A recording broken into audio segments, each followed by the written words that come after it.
Hey y'all, welcome to the Liberation is Lit podcast where the power of storytelling meets the force of social change. I'm your host, Taylor Simon, and in this podcast, we believe in the profound impact of stories. And I'm super excited to be here with children's book author Kyla Saphir. Hey Kyla, how are you doing? Good. Hey, Taylor. Thanks for having me. Yeah. So, to kind of kick us off in our discussion today, can you tell us a little bit about yourself as a writer and an educator? Yes, sure. So, my background is in early childhood education.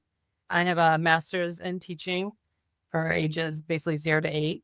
And I've taught at multiple nature schools. And when I had my daughter, I decided I want more time at home with her. So, I became a yoga instructor, focusing on prenatal and postnatal, so new and expecting moms.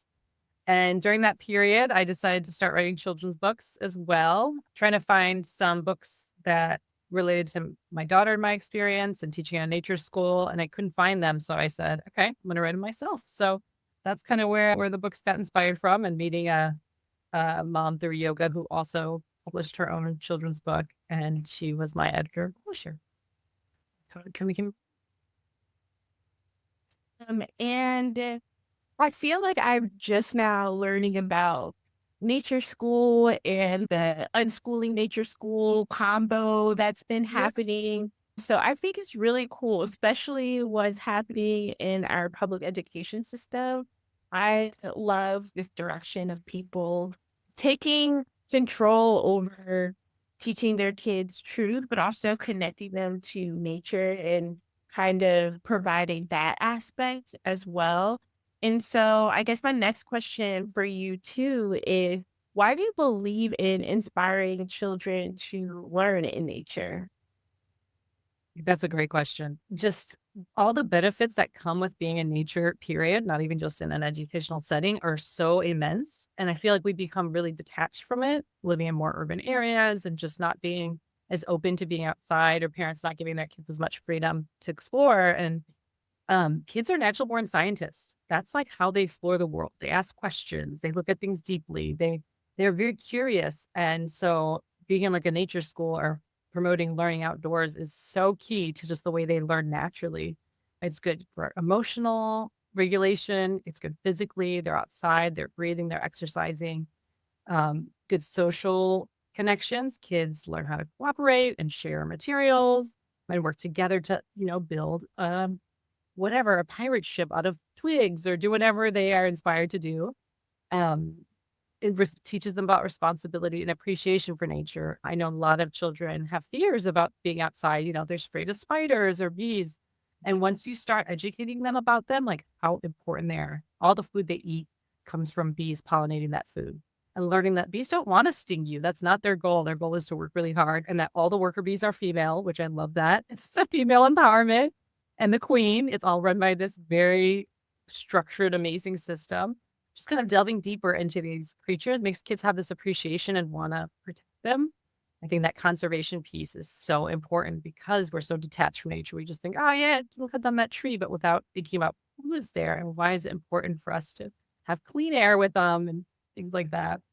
I think, yeah, there's just so much that kids inspire me in nature, and then I think they are also very inspired, and they also help their parents. They say, "Let's go for a walk, let's get outside." They teach them about the things. When I was teaching nature school, they knew the plant name, and they could talk about the animals and what they were doing, and like spiders. Kids are also very afraid of spiders, and I know my daughter included. And I talk about like how amazing they are, and we talk about their life cycle, how when they're little they balloon and they float through the air, and their webs are so creative and artistic looking, especially when it's wet out, and just all those little things, and how they eat the bugs that we don't like. So like they are very important as well in our ecosystem. So I love being out in nature, even just walking my dog every day, just looking for the birds. I like, see it now it's spring, so things are starting to blossom, and just being in touch is so emotionally satisfying in general. But I seeing kids in nature is very important, especially since COVID. I know a lot of families transitioned because of there wasn't most kids were in school at the time. So a lot of parents were like, okay, it's not really safe to be in school. Let's do some more outdoor learning. And I think that really kind of blew up the program. People started understanding more, okay, let's learn outside, which has been great. It's been like a boon for nature schools. And I love the connection that you made about kids getting their parents outside more to like teach them what they're learning in school because I feel like I need a nature school kid to teach me to appreciate spiders. I love their webs, love them from a distance, but they still freak me out. So, yes, I definitely need a nature school kid to hold my hand and be like, "The spiders aren't scary, okay?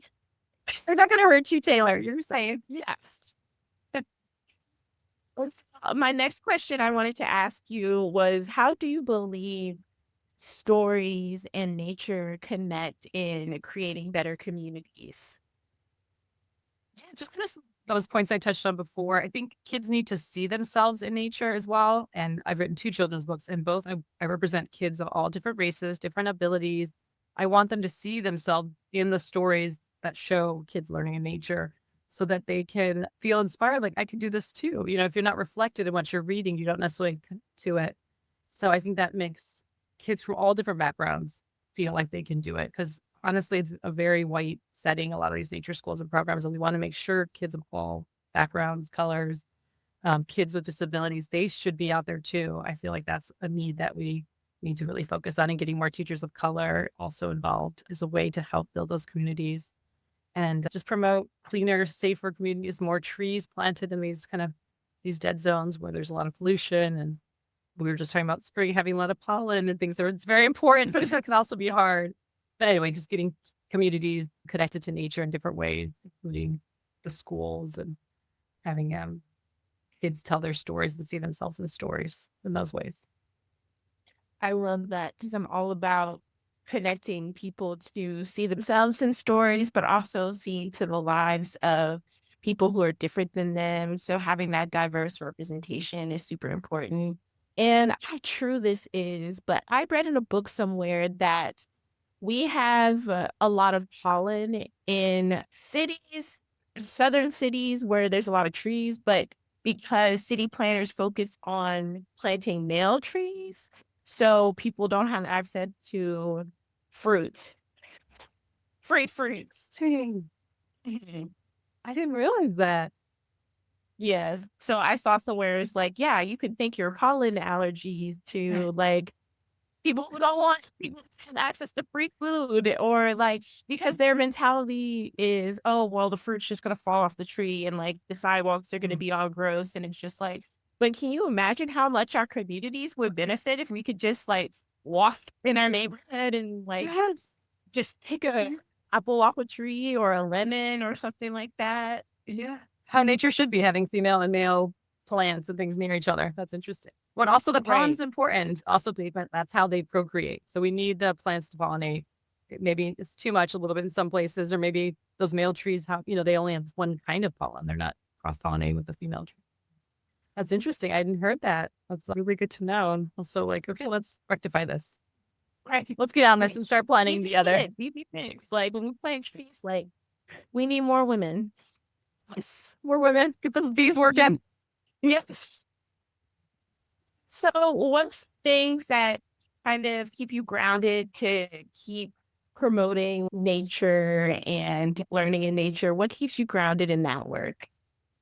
What's fascinating you say that, actually, because I just got an email today from the Association for Nature-Based Education, ANBE. They're based on the East Coast, and I had done a webinar in the fall with them, and they support teachers in nature-based education. So she just approached me today saying, "Would you be interested in doing one like in August for the teachers in the fall?" And I'm like, "Of course, that'd be awesome." And we did a free book giveaway for whatever teachers were on the webinar. I love that. I love just inspiring other people who are interested in this work to keep going and keep promoting it. Because I mean, that's all we have is nature. Like, we need this environment. We need our earth to live. We need the water. We need the food. And I feel like we've become really detached from that, unfortunately. And so getting the younger generation doing it. I think another thing about kids teaching their parents at some schools I've worked at, we have like three different containers, one for landfill, one for compost, and one for recycling. And getting them started early. And just education is just key, and learning why composting is important. It's so good to remove all those like skins and fruits and vegetables off out of the landfills, because that creates a lot of methane. And just knowing that, like, if you just keep it, like, I have The compost bin in my backyard. I just put all our my daughter knows about it. Put it in the backyard. 6 months later, it's soil. We put it in our soil. It's really good for the earth. It has all the nutrients it needs. It reduces pesticides. Like all these things that we could be doing is, I think, best taught to children. And then they bring it home because I think people, once you grow up without it, it's so much harder to like learn that skill. But if you have young people inspiring the elders to do this work, I think that also grounds me in terms of like, okay, I feel like the young people they are our future and they know, I think they're getting more educated about these things. And there's, say, more recycling programs too in a lot of places that we live, which is great. So just knowing that it's still going, that people are still very interested, teaching it, learning, inspiring others. I really love this reciprocal relationship between children teaching adults too, that we've been talking a lot today about, because I feel like adults are just like, well, I know everything and I have to tell you what's right or what's wrong. And this isn't really connected to nature, but I remember growing up, the push on like all of the cartoons about wearing seatbelts, like especially with Dora. Like every time they got in a car, they say seatbelt so we can be safe. And so literally when me and my sister would get in the car with my mom, like she was of that generation where she like they didn't wear seatbelts all the time. And so we're just like, oh, so we can be safe. And we would like bully our mom into wearing a seatbelt regularly. And now it's just second nature. And just that shift of the young people really influencing adults, because like you said, it can be more of a learning curve for us, but if Mm-hmm. we like say no to a little kid teacher, like just like hearing those lessons and learning from them is super Yeah. important. And I love that. Yeah. And it takes a generation. Like your mom's generation didn't do it, but then yours did, and you and your sister, and you inspired that. And I think that's what it's going to take, to keep this environmentalism going and this conservationist idea is the younger people teaching the elders and then also teaching them their kids. And if they become educators, keep it going. Yes, it's all. And I think I was reading one of my favorite books I've read so far this year is called The Service Berry by Robin Wall Kimmerer, who did Braiding Sweetgrass. Oh, And yeah. she talks about the economics of nature and like the reciprocal nature, but also just like really thinking about that, the indigenous principles of thinking about 7 generations before us and 7 generations in the future. And I thought that was just so cool to connect to economics and an alternative to capitalism. And I just also love Robin Wall Kimmerer. So yeah, I'm The super Service that was Berry. like wait, What's the name of the book? oh, The Service Berry. Okay. Service. I don't know now. I'm so excited to read that now. Thank you. Yes, I think it just came out like in the last year. Okay. And it's like a really short read. It's like less than 200 pages. Okay. So yeah, it's a good one. But speaking of books, what have you been reading lately? I'm reading one that my mom recommended called West with Giraffes. Have you heard of this one? It is so good. It is um a story. It's a true story about these two giraffes that were coming from Africa to go to the San Diego Zoo. And they come over on a ship and there's a hurricane and a ton of people die during this, but the giraffes live and it's about their transport west to San Diego. And San Diego has this is 1938. They have the first female zoo director in the world there. And so she's trying to get them there.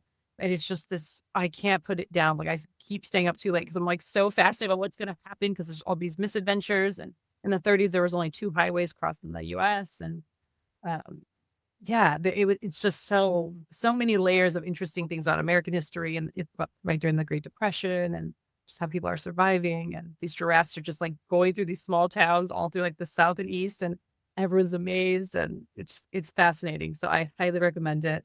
It was like I think in my mom's book club. She recommended it. It was like you're gonna love it. So that is what I'm reading right now.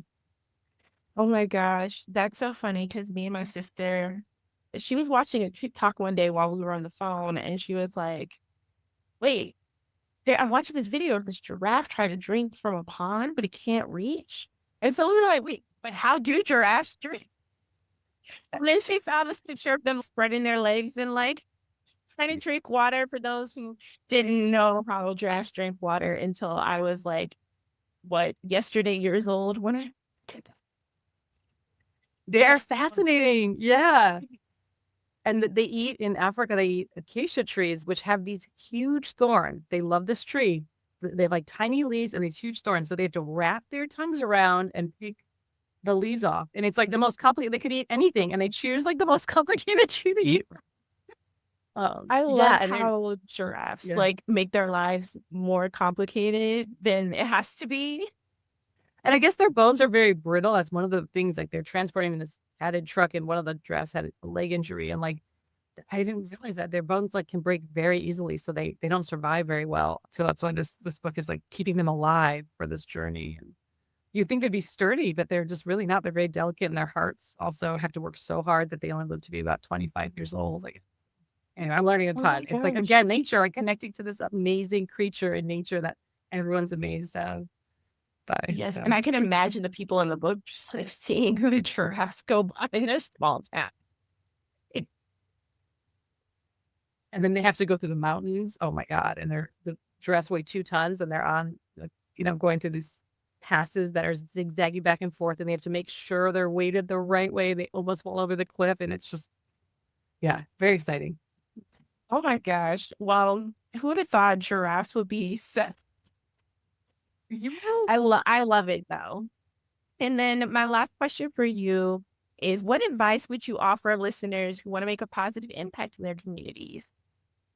So I think you should find something that you're passionate. I think that's like the key. Find something that you're passionate about that you want to focus on in your community. And it can be small, like again, composting or doing a recycling program or planting trees. Earth Day is about to come up, but I don't know when this will air, but like Earth Day is coming up soon. Usually my daughter and I, we do like a cleanup in the neighborhood we're living in, or and we get the neighborhood kids and we just try to connect, be outside and connect to nature, but I think finding something that you are really passionate about will come out to others, and then you feel really positive. You're helping your community in some way. I think that's very impactful. Yes, I love the advice. I always love the advice about starting small because it's more sustainable for us to implement intentionality and small changes, and then we can add more as we go. So I love that so much. Thank you so much, Kyla, for this amazing conversation. Where can people find you and your work and keep up with all of things you're doing, all things nature school? So I actually combined my websites because I'm doing more yoga and doula work currently. I'm a postpartum doula because I love supporting families and little ones, and again, part of like my work with families and nature and getting kids outside. But my website is Yoga Mama MKE. So YOGAMAMAMKE for Milwaukee.com. And they can find me there. If they want a postpartum doula, I'm also working with birthwaysinc.com. I know that's not necessarily related to the books, but my books are on my Yoga Mama website. And you can order them on Barnes& and Noble, Amazon. I Love Nature School is the title of the book, and it's in Barnes& and Noble. Yeah, Amazon, you can order online. Most places. So yeah. Or if you want one signed, you can contact me too. If you don't put my email out there or something. Yes, contact through the website. Yes, yeah, they can contact you through their website. I Okay. can do a Okay, little cool. autograph. Yes. Well, thank you so much again, Kyla. I will link all of the websites and where to get your book in the show notes.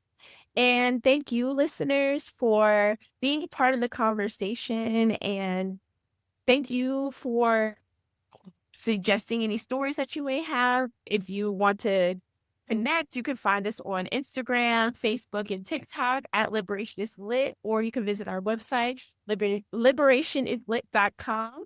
If you enjoyed this episode, please consider leaving a review. And remember, your voice matters. And through the lens of stories, we're going to make a difference in the world. Until next time.